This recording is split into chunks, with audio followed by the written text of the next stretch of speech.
திருவருட்பிரகாச வள்ளலார் பகுதி 3. அருள்ஞான குழந்தை. அருட்பெருஞ்சோதி அருட்பெருஞ்சோதி தனிப்பெருங்கருணை அருட்பெருஞ்சோதி. திருவருட்பிரகாச வள்ளலார் தொடரில் நேற்று நாம் 2வது பகுதியை பார்த்தோம். இன்று 3வது பகுதியை தொடர்ந்து பார்ப்போமா? கூடத்து நடுமாடத்தில் பெரிய அகல் விளக்கு எரிந்து கொண்டிருந்தது. கோரைப்பாயில் குழந்தைகள் தூங்கிக் கொண்டிருந்தார்கள். கூடத்து தூணில் சாய்ந்தபடியே அமர்ந்து சிவாய நம என திருவைந்தெழுத்து மந்திரத்தை மனதிற்குள்ளாகவே நீண்ட நேரமாகவே ஓதிக்கொண்டிருந்த சின்னம்மை சட்டென்று கணவரை பற்றிய நினைப்பிற்கு தாவினாள். விளக்கு வைத்து வெகு நேரமாகிவிட்டதே, குழந்தைகள் கூட உணவு உண்டு உறங்கிவிட்டார்களே, காலையில் ஜமாபந்திக்கு சென்ற என் சுவாமியை இன்னும் காணவில்லையே, சிவயோகியார் வந்து உணவு உண்டு வழங்கிய அருள்மொழிகளை அடியாள் அவரிடம் சொல்ல எத்தனை ஆவலோடு காத்து கொண்டிருக்கிறேன். இன்னமும் கணவர் வர காணோமே, இது என்ன திருவருட்சம்மதம் என்று தவித்து போனாள் சின்னம்மை. அந்த நேரத்தில் தெருவாசல் கதவை தட்டும் ஓசையும் வில்வண்டி வீட்டை கடந்து செல்லும் ஒளியும் கேட்டன. கூடவே சின்னம்மை சின்னம்மை நீர் எடுத்து வா, பாதங்களை தூய்மை செய்ய வேண்டும் என்று ராமையா பிள்ளை கட்டளை குரலும் கேட்டது. அது கேட்டு சின்னம்மை, ஆ இதோ என் சுவாமி வந்துவிட்டார் எனக்கு தனக்குள்ளாகவே அகமகிழ்ந்து சொல்லி கொண்டவள் வெளிவாசலை நோக்கி சற்று உறக்கவே, பதியே சற்று பொறுங்கள், நொடியில் செம்பில் நீர் எடுத்து வருகிறேன் என்றவள் உடனே செம்பில் நீர் முகர்ந்து கொண்டு சென்று கதவை திறந்து கணவரிடம் கொடுத்தாள் செம்பை. செம்பை சின்னம்மையிடமிருந்து வாங்கி கொண்ட ராமையா பிள்ளை நீரினால் பாதங்களை கழுவிக்கொண்டு காலி பாத்திரங்களை அவளிடம் திருப்பி கொடுத்தார். இந்த மாதிரி வீட்டை விட்டு வெளியே போய் வந்தா வரும்போது வெளியே காலை கழுவிட்டு தான் உள்ள வரணும். அப்பவே அந்த தூய்மையா இருக்கணும்ன்றது அந்த காலத்துல இருந்தது. இந்த காலத்துல அப்படியா? நேரா செருப்பு போட்டுன்னு போவாங்க, செருப்பு போட்டுன்னு நேரா உள்ள வந்துருவாங்க. அந்த மாதிரி இருக்கக்கூடாது. வெளியே போய் வந்தாவே வெளி வாசல்ல ஒரு குழா இருக்கணும். அந்த குழாவில் கை காலை கழுவிட்டு தான் வீட்டுக்குள்ள சுத்தமா உள்ள வரணும். செருப்பை வீட்டுக்குள்ள போட்டுக்குன்னு வரக்கூடாது. வெளியே அது செருப்புக்குன்னு ஒரு இடத்துல விட்டுட்டு அந்த மிதியடையே காலை தொடச்சிக்கிட்டு உள்ள வரணும். அந்த காலத்துல அந்த மாதிரி இருந்தாங்க. இந்த காலத்துல அவசர கதியில எல்லாமே செருப்பு போட்டுக்கிட்டு வீட்டுக்குள்ளேயே நடக்கிறாங்க. அந்த மாதிரி இருக்கக்கூடாது. செம்பை சின்னம்மையிடமிருந்து வாங்கி கொண்ட ராமைய பிள்ளை நீரினால் பாதங்களை கழுவிக்கொண்டு காலி பாத்திரத்தை அவளிடம் திருப்பி கொடுத்தார். சின்னம்மை, பாதங்களில் ஒரே மண்புழுதி, பொழுதுதான் சுத்தமாயிற்று, வா உள்ளே போகலாம் என்றவர் முன்னே செல்ல பின்தொடர்ந்து வந்தாள் சின்னம்மை. ராமையா பிள்ளை விசுப்பலகையில் உட்கார்ந்தார். ஊஞ்சல்ல போய் உட்கார்ந்தார். செம்பை தூணோரம் வைத்துவிட்டு சின்னம்மை அவர் எதிரே வந்து நின்றாள்.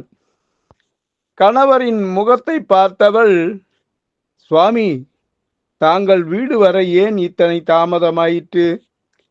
அகமும் சேர்ந்து முகமும் களைத்து தோன்றுகிறதே என்று மிகவும் கவலையோடு கேட்டாள்.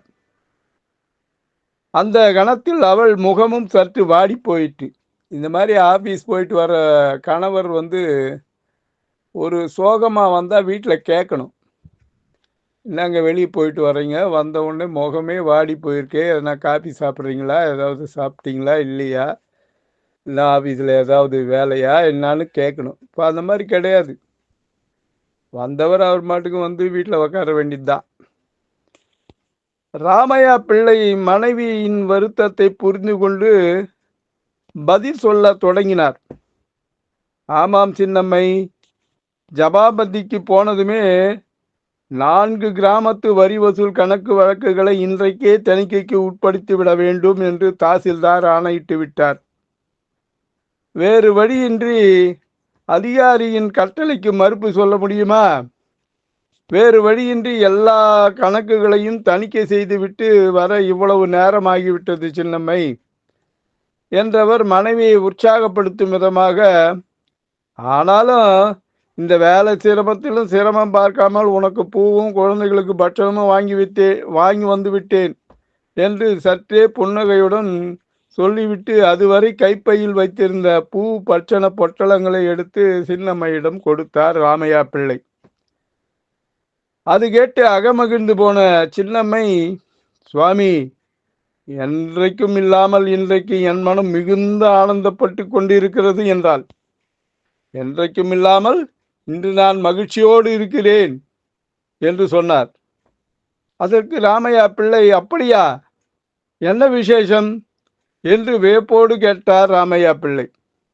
தாங்கள் ஜமாமதிக்கு போனீர்கள் அல்லவா?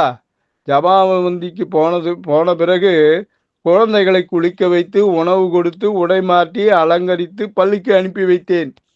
அதன் பிறகு நானும் உணவு உண்டு முடித்து சிவபுராணத்தை ஓதிவிட்டு சற்று ஓய்வாக 5 எழுத்தை மனதிற்குள் தியானித்து கொண்டிருந்தேன். அந்த நேரம் உச்சி வேலை வந்துவிட்டது. அப்போது நம் வீட்டு வாசலிலிருந்து அமுது கேட்கும் குரல் ஒன்று கேட்டது. நம்ம வீட்டு வாசலிலிருந்து அமுது கேட்கும் குரல் ஒன்று கேட்டது. இதற்கு முன் அப்படி ஒரு தெய்வீக குரலை நான் கேட்டதே இல்லை சுவாமி. உடனே வாசலுக்கு சென்று பார்த்தேன். எப்பொழுதுமே நான் பார்த்திராத ஒரு சிவயோகியார் அங்கே நின்று கொண்டிருந்தார். அவரை பார்த்தால் சாட்சாத் சிவபெருமானைப் போலவே இருந்தது. ஒரு கால் அவர் அருள்வாக்குப்படி அந்த பரமசிவனோ என்னவோ என்றால் சின்னம்மை.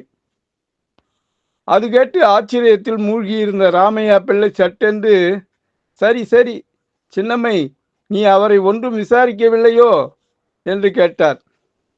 விசாரிப்பதற்குரிய நிலையில் அந்த அடியார் இல்லை சுவாமி. அவர் நிரம்ப பசியோடு இருந்ததாக தெரிந்தது. உடனே அவரை உள்ளே அழைத்து வந்து பாத பூஜை செய்து அன்னமிட்டு உபசரித்தேன். நல்லது கண்மணி, காரைக்கால் அம்மையாரை சோதித்தது போல் இந்த சிவனார் சிவயோகியராக வந்து உன்னை சோதித்தனரோ என்றவர் சற்றே தெய்வீக உணர்வில் ஆழ்ந்தார். கணவரின் முகத்தில் சுடர்வீடும் தெய்வீக சிந்தனையை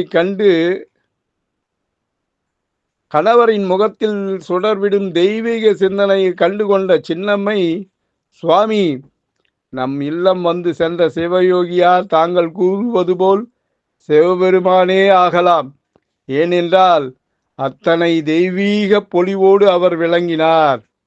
உணவு உண்டு செல்கையில் பசிப்பினி போக்கும் மருத்துவனாக நமக்கு ஒரு மகன் பிறப்பான் என்றும் அவனால் உலகம் உய்யும் என்றும் அவன் இறைவனின் பிள்ளை என்றும் அருள்வாக்கு பொழிந்து நாம் இருவரும் அணிந்து கொள்ள திருநீறு அளித்து விடையளினார்.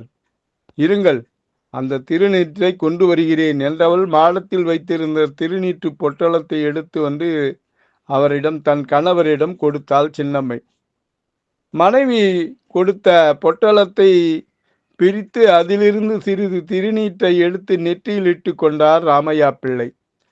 அதன் மனம் அவரை மெய்மறக்க செய்தது. அவர், ஆஹா, தெய்வீக மனம் வீசும் திருநீர் இது என்று பரவசப்பட்டு போனார் ராமையா பிள்ளை. உடனே சின்னம்மை, சிவயோகியார் அளித்த திருநீர் அல்லவா என்று கூறி கணவரின் பரவசத்தில் தானும் பங்கு கொண்டாள் சின்னம்மை. சின்னம்மை, சீர்காழி வள்ளர் திருஞான சம்பந்தர் பக்தர்களுக்கு அளித்த திருநீற்றின் மகிமை நிச்சயம் இதற்கும் உண்டு. சீர்காழி வள்ளல் திருஞான சம்பந்தர் பக்தர்களுக்கு அளித்தாரே திருநீர், அந்த திருநீற்றின் மகிமை நிச்சயம் இதற்கும் இருக்கும் என்றார் ராமையா பிள்ளை. ஆமாம் சுவாமி, தாங்கள் திருநீற்று மகிமையை சொன்னதும் சிவயோகி செய்த சித்து நினைவுக்கு வந்து மெய்சிலிர்க்க செய்கிறது என்றாள் சின்னம்மை. என்று சொன்ன சின்னம்மை நினைவில் நிழலாடிய அந்த காட்சியில் தன்னை மறந்து ஒரு கணம் நின்றாள். அப்படியா? அது என்ன அற்புதம்? சொல் சொல் என்று கேட்க ஆவல் கொண்டு அவளை அவசரப்படுத்தினார் ராமையா பிள்ளை. கண்கள் மலர உடனே உற்சாகத்தோடு அந்த அதிசய நிகழ்ச்சியை சொல்லத் தொடங்கினாள் சின்னம்மை. அற்புதம்தான் நிகழ்ந்தது சுவாமி. சிவயோகியார் விடைபெற்று கொண்டதும் அவரை வழி அனுப்ப வாசல் வரை அவரோடு சென்றேன். வீதியில் இறங்கிய சிவயோகி சில அடிகளே தான் நடந்தார். திடீரென அவர் மாயமாய் மறைந்து விட்டார். சில அடிகள் தான் நடந்தார், திடீரென்று மாயமாய் மறைந்து விட்டார். அவர் நடந்த காலடி சுவடு கூட தெரியவில்லை சுவாமி என்றாள் சின்னம்மை. சின்னம்மை கூறியதை கேட்டு அளவு கடந்து ஆச்சரியப்பட்டு போனார் ராமையா பிள்ளை. அந்த ஆச்சரியத்தோடு, ஆஹா, அதிசயம் அதிசயம், அற்புதம் அற்புதம், சின்னம்மை நீ பாக்கியசாலி, எல்லாம் ஈஸ்வர கருணையின்படிதான் நடக்கும் என்றவர் அடுத்த கணம் மனதில் சொல்லொன்னா வருத்தம் மேலிட கண்களில் நீர் தழும்ப, ஐயோ, சிவயோகியாரை தரிசிக்கும் பாக்கியத்தை நான் பெறவில்லையே, எனக்கு என்ன பிறவி பயன் இனி இருக்கப் போகிறது என்று வேதனையோடு வாய்விட்டு அரட்டியவர் மெய் சோர்ந்து அப்படியே விசும்பலகையில் படுத்துவிட்டார். சின்னம்மை கணவரின் நிலை கண்டு அதிர்ந்து போனாள். கூடவே உடம்பில் நடுக்கம் பரவி நின்றது. ஒரு கணம்தான் இந்த தடுமாற்றம். மறுகணம் தன்னை சுதாகரித்து கொண்டு சின்னம்மை கணவரின் முகத்தை அன்போடு வருடி ஆதரவோடு அணைத்து கொண்டு, சுவாமி, அருள் கூர்ந்து கலங்காதீர்கள், ஐயாரப்பனின் அருள் தங்களுக்கும் எப்போதும் உண்டு.